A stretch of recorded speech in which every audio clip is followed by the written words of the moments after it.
Kanina, nung nasa supermarket tayo, nilapitan ako nung balik kakilala ng aking may bahay at ang tanong niya sa akin ay, Kuya, totoo ba na nag-retire ka na, hindi ka na babalik doon sa trabaho mo kasi nakita ko doon sa vlog mo na naka-EI kayong pareho na mag-asawa. Totoo ba na umalis ka na sa mga trabaho mo? Mga trabaho kasi meron po akong part-time. At ang tanong niya pa, sabi niya, Kuya, totoo ba na umalis ka na rin sa part-time job mo? Bale, sabi ko naman, hindi ako umalis sa aking trabaho, naka-EI na ako. Kami mag-asawa ngayon nga dumating na yung aming baby at sakto naman na bakasyon.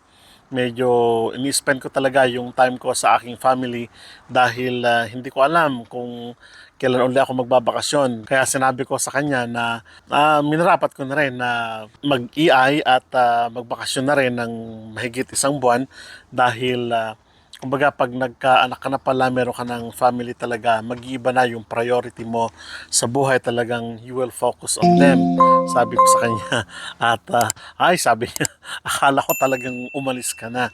Hindi pa kako, dahil kung makita mo doon sa vlog ko, sabi ko sa kanya na nag-EI lang ako, employment insurance, yung pong natalakay natin noong nakaraang vlog. Isang buwan, mahigit lang yun, sabi ko.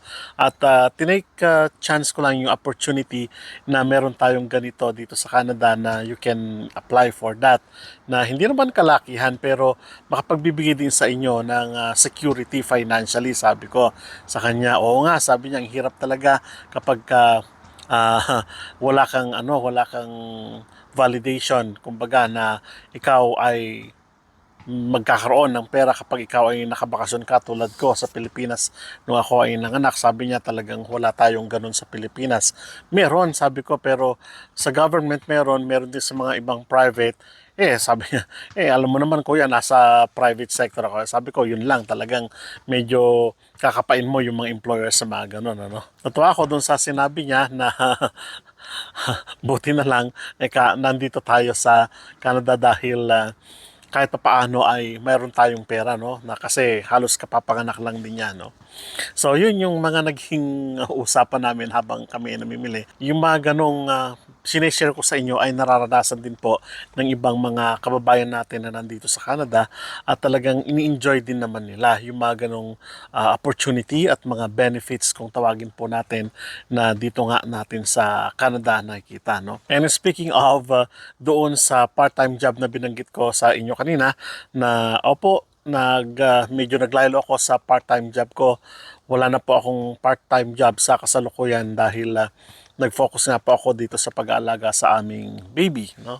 At titignan ko pa rin kung ano ba yung kainaman kung halimbawa magpa-part-time pa ba ako sa mga susunod pagbalik ko after few months o hindi na, no? So, tinitignan kong mabuti yung pagkakataon na yun kung pabalik ako o hindi. Dapat ding pag-aralan kasi yan, ano? Kasi, sa totoo lang, malaki tulong talaga yung, kung tulad ng binanggit ko sa inyo, yung part-time job, ay malaking tulong talaga sa amin, ano? Unang-una, sa social life ko, na dati ay hindi busy pagdating ng trabaho ng pang-umaga. So, anong gagawin ko? Winter naman, so mag-exercise muna tayo, parang ganun. At nakatutulong talaga sa amin financially. Sabi ko sa inyo noong nakaraang vlog natin, pang gasolina man yan, pang bili ng grocery man yan, nakatutulong talaga, no? So, instead na kukuha ka doon sa may nasahod mo, kukuha ka na lang doon sa sweldo mo doon sa part-time mo. So, malaking bagay talaga na tulong sa aming mag-asawa, no? At hindi lang sa amin kaya nga nagpa-part-time yung ibang mga kababayan natin na tulad ko rin ay dahil mayroon tayong pinaplano in the future.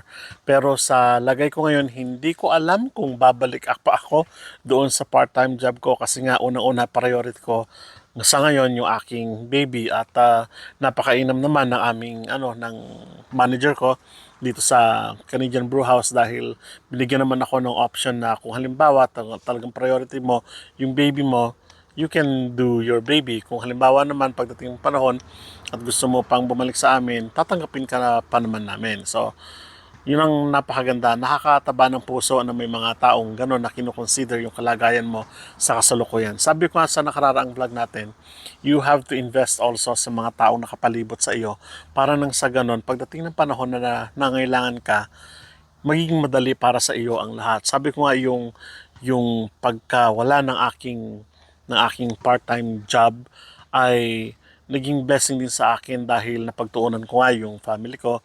At the same time, kumbaga nakita ko na yung mga tao sa paligid namin, mag-asawa ay talagang very kind, thoughtful naman talaga mula sa mga managers namin, part-time man yan, o kaya naman full-time job, talagang napaka-thoughtful naman nila at iniisip yung kalagayan namin. So, napakaganda, no?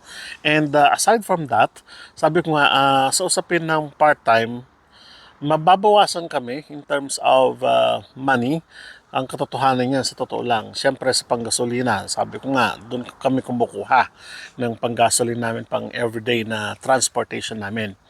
Pero blessing in disguise na may hinihintay naman kaming pagpapala ngayong darating na mga buwan sa buhay namin.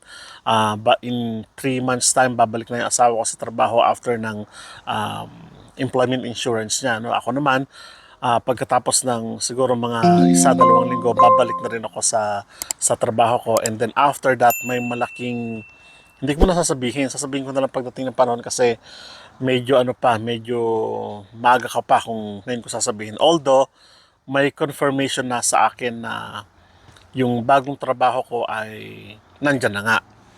Pero sinabi ko na muna ako, employment insurance ako dahil kailangan ko munang alagaan yung aming baby. So, blessings upon blessings yung nangyayari sa buhay namin sa kasalukuyan, and I am thankful talaga. Sabi ko nga una kay God, and then sa mga taong nakapalibot sa amin, I am very thankful. May mga pagkakataon na kung minsan panghihinaan ka ng loob, yung mga pinaplano mo sa buhay ay parang, sige, pag-usapan natin yan sa ibang vlog, pero pagkagyat lang na inaayos ito ayon sa iyong pangailangan, parang gano'n. So, napakagandang tignan o napakagandang, kumbaga, imahe ng isang pangyayari sa buhay ng isang pamilyado na tulad natin, na kayo na nangangarap na makarating dito sa Canada at papunta na dito sa Canada. Sabi ko nga, you have to invest in people, and nung isang araw lang, kinausap ako ng manager ko doon sa part-time job ko. Sabi niya, message mo kami kung babalik ka pa para nang sa ganun, may bigay din namin yung oras na kailangan namin at akma doon sa schedule mo din para hindi ka naman mahirapan. So, ang taba-taba ng puso ko sa pagkakataon nun kasi sabi ko, tinitignan din nila yung pagkakataon na ito, kailangan nito ng time, kailangan nito ng, let's say, ng tulong in terms of pag-aayos ng schedule. And yes, yung mga tanong po ng mga kababayan natin doon sa ibaba na kung meron pa ba akong part-time job, at ng mga kaibigan namin, wala na po akong part-time job. Pero kapalit naman po ng pagkawala ng aking part-time job ay yung pagdating naman po ng mas malaking biyaya sa aming mag-asawa. So, ganun lang buhay dito sa Canada. So, kahit na mawalan ka, ay mayroon at mayroon pa rin darating. Sabi ko nga, invest into your time, invest to people, at maging mabuti sa kapwa-tao para na sa ganun, mas malaki yung biyaya na paparating sa iyo. At sa mga paparating naman po dito sa Canada ay darating ang panahon na talagang sasakripisyo nyo yung ibang bagay para sa ganitong bagay, sasakripisyo nyo yung plan A, papunta sa plan B, papunta sa plan C, parang ganun. Well, huwag po kayong matakot dahil lagi namang nandyan ang problema. Kaya lang, yung challenge, kumbaga, sabihin natin may anxiety kung minsan. Think positive, malaking bagay yon para mabuhay tayo ng, kumbaga, smooth flowing. Like kung binabagay sa inyo, smooth flowing yung ating pamumuhay.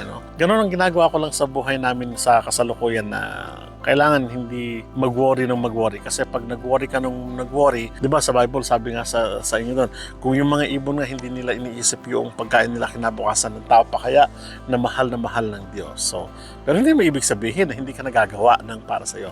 Yung faith, kailangan may challenge din sa iyo na gumawa ka ng para sa iyo. Kaya sa inyo, sabi ko nga na paparating, nangarap na magpunta dito sa Canada, always take the challenge and the opportunity, yung mga skills niyo pagyabungin, and of course yung work ninyo. At sana po ay naka-inspire tayo ngayong araw. Maraming salamat at kita-kita po tayo sa mga susunod na vlog. Sa muli po, paalam.